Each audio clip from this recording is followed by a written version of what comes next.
So guys, ang ganda ng panahon dito sa Japan.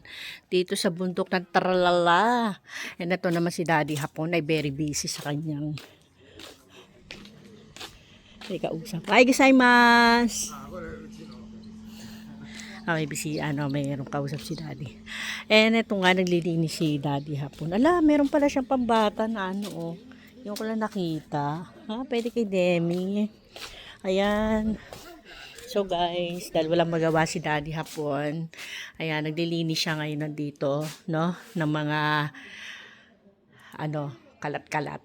Ayusin lang niya to guys, no, kasi nga, wala nang time si Tito nung time na nabubuhay pa siya. So ayan, no. Wala, daming basura. Daming basura. Ayan. So ayan guys. At tingnan natin dito yung binungkal ni Daddy hapon. Ito guys, naparehistro na ni Daddy to. Nakuha na niya yung yung helmet niya. Ayan, no. Scooter siya. Luma na yan, nung mabubuhay pa si Lola. 2000 ata ako nun. Eto, huli kong kita sa kanya bago siya namatay. 2007. Oo, ayan, no, di ba? Tagal. Pero naparehistro na yan. Hindi nga natin nilinisan ni Daddy kasi hanggang farm lang na may ginagamit. So, ito na guys. O, ayan. No, ayan.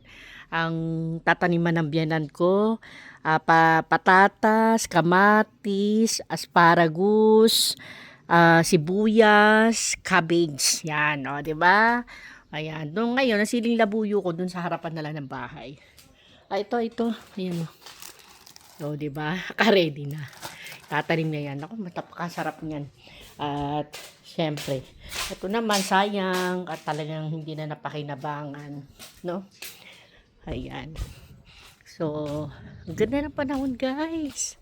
Ayan, nagkita na ng panahon dito. Medyo malamig pa rin naman si may nahangin. Pero, ramdam din yung init.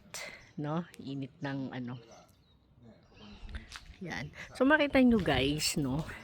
Parang sunod-sunod yung sasakyan doon. Nakita nyo yan. No, yan. Kasi guys, yung nakikita nyo yan, yung parang mga puting may mga bubong. No? Parang parang kulungan. Diyan itatanim guys, yung mga para sa palay. 'Di ba buto siya, magiging palay siya na itatanim sa mga palayan. So, dyan umorder si Daddy hapon. Ayan. So, makita nyo sa screen guys, yung hapon na paglakad ko. No? Yun yung yun yung paggawaan. No? So, ngayon, inaayos na nila kasi dahan-dahan ay magtatanim na rito ng mga palay at lahat, mga gulay. Ayan, maganda talaga. May lupa ka talaga, no? Ayan. So, ito lang masishare ni Mami Housewife guys, no? At after nito guys, i-share ko din kung ano naging itsura ng pag-aayos ni Daddy hapon dito. Anyways, tingnan nyo guys yung yung mga kahoy, no? Gaano katibay yan. Gaano katibay talaga. Yan. Yun. O, diba? Ayan. No? Grabe. Gaano katibay. So, ayan. So, ang garden na yan, no? Aalisin na rin namin yung mga halaman talaga.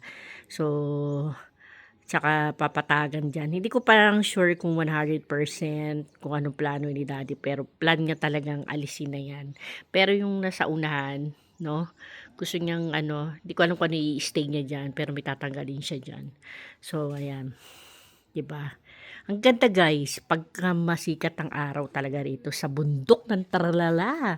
So ayan guys, no, ang bagong tinitirahan namin ni Daddy hapon dito sa second home. No, lagi nyo maririnig yan ang bundok ng Tralala kasi mataas na area na po to. No, kaya kung pupuntahan to talaga guys, pataas po talaga itong lugar na to. Kaya malakas din ang yelo dito pagka winter. So ayan.